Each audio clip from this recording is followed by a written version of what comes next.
प्रेम से बोलिए गंगा मैया की जय। आज आप सभी सुनेंगे गंगा माता की व्रत कथा। भारत में नदियों को हमेशा माँ का दर्जा दिया गया है। सभी नदियों में गंगा की खास महिमा है। कहा जाता है कि गंगा स्नान मात्रा से सारे पाप धुल जाते हैं। गंगा नदी अपने विशेष जल और इसके विशेष गुण के कारण मूल्यवान मानी जाती है। इसका जल अपनी शुद्धता और पवित्रता को लंबे समय तक बनाए रखता है। माना जाता है कि गंगा का जन्म भगवान विष्णु के पैरों से हुआ था। साथ ही यह शिव जी की जटाओं में निवास करती है। गंगा स्नान, पूजन और दर्शन करने से पापों का नाश होता है, व्याधियों से मुक्ति मिलती है। जो तीर्थ गंगा किनारे बसे हुए हैं वे अन्य की तुलना में ज्यादा पवित्र माने जाते हैं। अब आइए प्रेम से रसपान करें माता गंगा की कथा को। ऋषि विश्वामित्र ने इस प्रकार कथा सुनाना आरंभ किया। पर्वतराज हिमालय की अत्यंत रूपवती, लावण्यमयी एवं सर्वगुण संपन्न 2 कन्याएं थी। सुमेरु पर्वत की पुत्री मैना इन कन्याओं की माता थी। हिमालय की बड़ी पुत्री का नाम गंगा तथा छोटी पुत्री का नाम उमा था। गंगा अत्यंत प्रभावशाली और असाधारण देवी गुणों से संपन्न थी। वह किसी बंधन को स्वीकार न कर मनमाने मार्गों का अनुसरण करती थी। उसकी इस असाधारण प्रतिभा से प्रभावित होकर देवता लोग विश्व के कल्याण की दृष्टि से उसे हिमालय से मांग कर ले गए। पर्वतराज की दूसरी कन्या उमा बड़ी तपस्विनी थी। उसने कठोर एवं असाधारण तपस्या करके महादेव जी को वर के रूप में प्राप्त किया।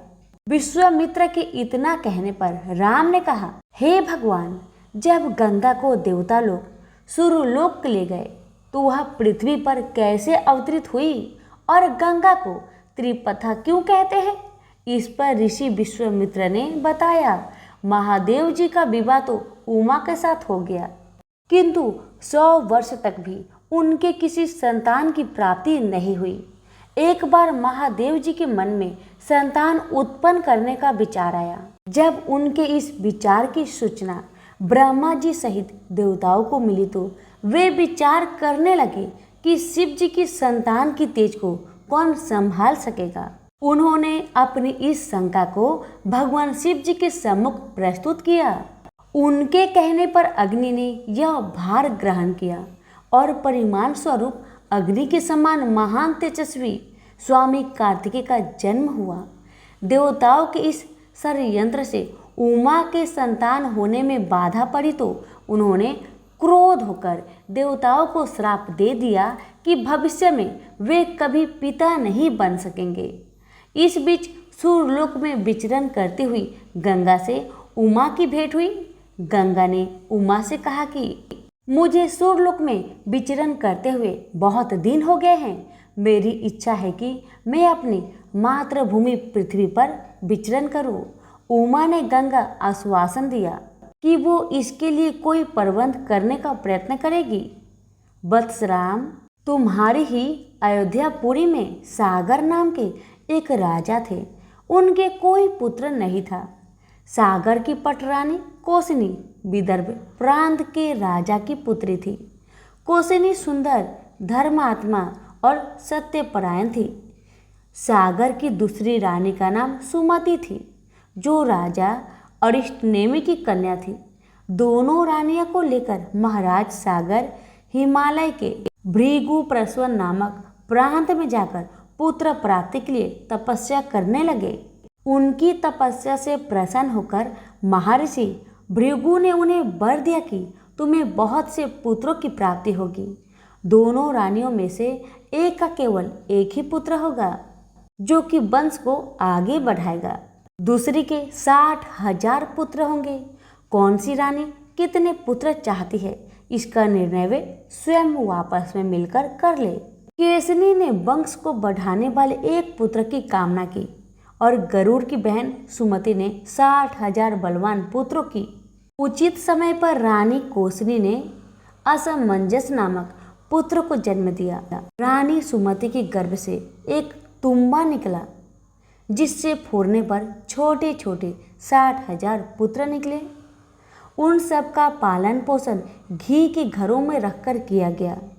कालचक्र बीतता गया और सभी राजकुमार युवा हो गए। सागर का ज्येष्ठ पुत्र असमंजस बड़ा दुराचारी था। उसे नगर के बालकों को सरयू नदी में फेंककर उन्हें डूबते हुए देखने में बड़ा आनंद आता था।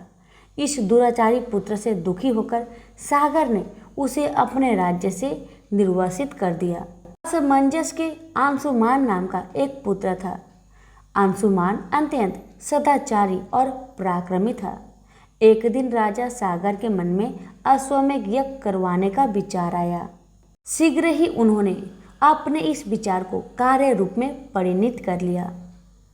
राम ने ऋषि विश्वामित्र से कहा, गुरुदेव, मेरी रुचि अपने पूर्वज सागर की यज्ञ गाथा को विस्तार पूर्वक सुनने में है, अतः कृपा करके इस वृत्तांत को पूरा सुनाइए। राम के इस तरह कहने पर ऋषि विश्वामित्र परेशान होकर कहने लगे, राजा सागर ने हिमालय एवं विंध्याचल के बीच की हरी भरी भूमि पर एक विशाल यज्ञ मंडप का निर्माण करवाया। फिर अश्वमेध यज्ञ के लिए श्यामकर ने घोड़ा छोड़ दिया। फिर उसकी रक्षा के लिए पराक्रमी अंशुमान को सेना के साथ उसके पीछे भेज दिया। यज्ञ की संभावित सफलता के परिमाण की आकांक्षा से भयभीत होकर इंद्र ने एक राक्षस का रूप धारण करके उसके उस घोड़े को चुरा लिया। घोड़े की चोरी की सूचना पाकर सागर ने अपने 60,000 पुत्रों को आदेश दिया कि घोड़ा चुराने वाले को पकड़कर या मारकर घोड़ा वापस लाओ।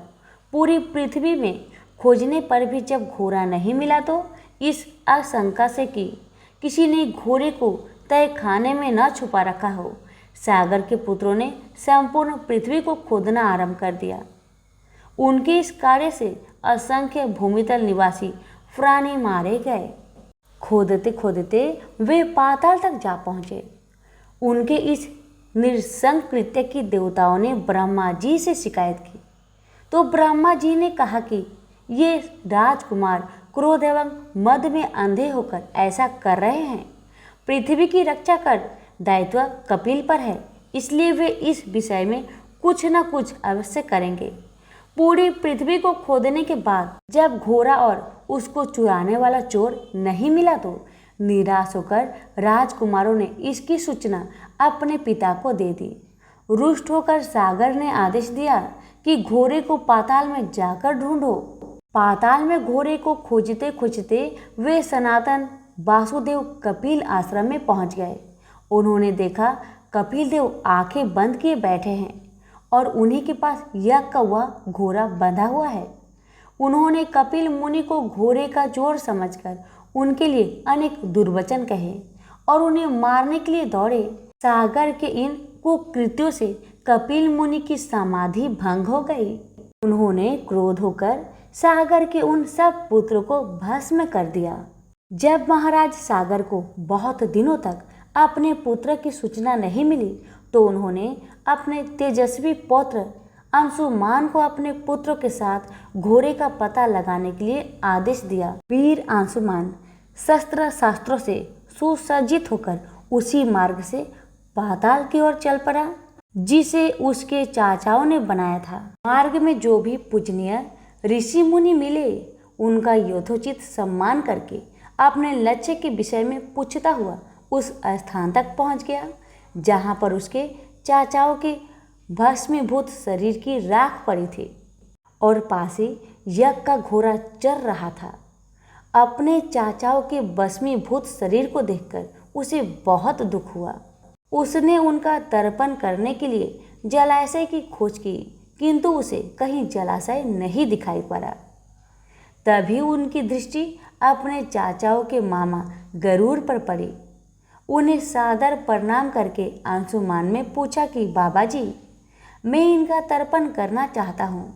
पास में यदि कोई सरोवर हो तो कृपा करके उसका पता बताइए। यदि आप इनकी मृत्यु के विषय में कुछ जानते हैं तो वह भी मुझे बतलाने की कृपा करे। गरुड़ जी ने बताया कि किस प्रकार उसके चाचाओं ने कपिल मुनि के साथ उद्दंड व्यवहार किया था, जिसके कारण कपिल मुनि ने उन सबको भस्म कर दिया। इसके पश्चात गरुड़ जी ने अंशुमान से कहा कि ये सब अलौकिक शक्ति वाले दिव्य पुरुष के द्वारा भस्म किए गए हैं, अतः लौकिक जल से तर्पण करने से इनका उद्धार नहीं होगा। केवल हिमालय की ज्येष्ठ पुत्री गंगा के जल से ही तर्पण करने पर इनका उद्धार संभव है। अब तुम घोड़े को लेकर वापस चले जाओ, जिससे कि तुम्हारे पितामह का यज्ञ पूर्ण हो सके। गरुड़ जी की आज्ञा अनुसार अंशुमान वापस अयोध्या पहुंच गए और अपने पितामह को सारा वृत्तांत सुनाया। महाराज सागर ने दुखी मन से यज्ञ पूरा किया। वे अपने पुत्रों के उद्धार करने के लिए गंगा को पृथ्वी पर लाना चाहते थे, पर ऐसा करने के लिए उन्हें कोई युक्ति नहीं सूझी। थोड़ा रुककर ऋषि विश्वामित्र ने कहा, महाराज सागर के देहांत के पश्चात अंशुमान बड़ी न्यायप्रियता के साथ शासन करने लगे। अंशुमान के परम प्रतापी पुत्र दिलीप हुए। दिलीप के वयस्क हो जाने पर अंशुमान दिलीप को राज्य का भार सौंपकर हिमालय की कंदराओं में जाकर गंगा को प्रसन्न करने के लिए तपस्या करने लगे, किंतु उन्हें सफलता प्राप्त नहीं हो पाई और उनका स्वर्गवास हो गया। इधर जब राजा दिलीप का धर्मनिष्ठ पुत्र भगीरथ बड़ा हुआ तो उसे राज्य का भार सौंपकर दिलीप ही गंगा को पृथ्वी पर लाने के लिए तपस्या करने चले गए, पर उन्हें भी मनोवांछित फल नहीं मिला। भगीरथ बड़े प्रजावत्सल नरेश थे, किंतु उनकी कोई संतान नहीं हुई। इस पर वे अपने राज्य का भार मंत्रियों को सौंपकर स्वयं गंगा अवतरण के लिए गोकर्ण नामक तीर्थ में जाकर कठोर तपस्या करने लगे। उनकी अभूतपूर्व तपस्या से प्रसन्न होकर ब्रह्मा जी ने उन्हें वर मांगने के लिए कहा। भगीरथ ने ब्रह्मा जी से कहा कि हे प्रभु, यदि आप मुझ पर प्रसन्न हैं तो मुझे यह वर दीजिए कि सागर के पुत्र को मेरे प्रयत्नों से गंगा का जल प्राप्त हो जाए, जिससे उनका उद्धार हो सके। इसके अतिरिक्त मुझे संतान प्राप्ति का भी वर दीजिए, ताकि इक्ष्वाकु वंश नष्ट ना हो सके। ब्रह्मा जी ने कहा, संतान का तेरा मनोरथ शीघ्र ही पूर्ण होगा, किंतु तुम्हारे मांगे गए प्रथम वरदान को देने में कठिनाई यह है कि जब गंगा जी का वेग के साथ पृथ्वी पर अवतरित होगी तो उनके वेग को पृथ्वी संभाल नहीं सकेगी। गंगा जी के वेग को संभालने की क्षमता महादेव जी के अवतरित किसी में भी नहीं है, इसलिए तुम्हें महादेव जी को प्रसन्न करना होगा। इतना कहकर ब्रह्मा जी अपने लोक को चले गए। भगीरथ ने साहस नहीं छोड़ा। वे 1 वर्ष तक पैर के अंगूठे के सहारे खड़े होकर महादेव जी की तपस्या करते रहे। केवल वायु के अतिरिक्त उन्होंने किसी अन्य वस्तु का भक्षण नहीं किया। अंत में इस महान भक्ति से प्रसन्न होकर महादेव जी ने भगीरथ को दर्शन देकर कहा कि हे भक्त, तेरी मनोकामना पूरी करने के लिए गंगा जी को अपने मस्तक पर धारण करेंगे। इसकी सूचना पाकर विवश होकर गंगा जी को सूर्यलोक का परित्याग करना पड़ा। उस समय वे सूर्यलोक से कहीं जाना नहीं चाहती थी, इसलिए वे यह विचार करके कि मैं अपने प्रचंड वेग से शिव जी को बहाकर पाताल लोक ले जाऊंगी। वे भयानक वेग से शिव जी के सिर पर अवतरित हुई। गंगा के इस वेगपूर्ण अवतरण से उनका अहंकार शिव जी से छुपा ना रहा। महादेव जी ने गंगा की वेगवती धाराओं को अपने जटाजूट में उलझा लिया। गंगा जी ने अपने समस्त प्रयत्नों के बाद भी महादेव जी की जटाओं से बाहर न निकल सकी। गंगा जी को इस प्रकार शिव जी की जटाओं में विलीन होते देख भगीरथ ने फिर शंकर जी की तपस्या की। भगीरथ के इस तपस्या से प्रसन्न होकर भगवान शंकर ने गंगा जी को हिमालय पर्वत पर स्थित बिंदुसर में छोड़ा। छूटते ही गंगा जी 7 धाराओं में बट गई। गंगा जी की 3 धाराएं हैद्रिनी, पावनी और नलिनी पूर्व की ओर प्रवाहित हुई। सुचक्षु, सीता और सिंधु नाम की 3 धाराएं पश्चिम की ओर बही और 7वीं धारा महाराज भगीरथ के पीछे पीछे चली। जिधर जिधर भगीरथ जाते थे उधर उधर ही गंगा जी जाती थी। स्थान स्थान पर देव, यक्ष, किन्नर, ऋषि मुनि आदि उनके स्वागत के लिए एकत्रित हो रहे थे। जो भी उस जल का स्पर्श करता था भव बाधाओं से मुक्त हो जाता था। चलते चलते गंगा जी उस स्थान पर पहुंची जहां ऋषि जहनु यज्ञ कर रहे थे। गंगा जी ने अपने वेग से उनकी यज्ञशाला को संपूर्ण सामग्री के साथ बहाकर ले जाने लगी। इससे ऋषि को बहुत क्रोध आया और उन्होंने क्रोध होकर गंगा का सारा जल पी लिया। यह देखकर समस्त ऋषि मुनियों को बड़ा विस्मय हुआ और वे गंगा जी को मुक्त करने के लिए उनकी स्तुति करने लगे। उनकी स्तुति से प्रसन्न होकर जहन्नु ऋषि ने गंगा जी को अपने कानों से निकाल दिया और उन्हें अपनी पुत्री के रूप में स्वीकार कर लिया। तब से गंगा जाह्नवी कहलाने लगी।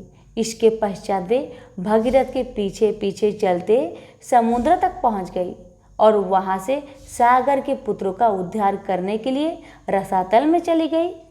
उनके जल के स्पर्श से भस्मीभूत हुए सागर के पुत्र निष्पाप होकर स्वर्ग को चले गए।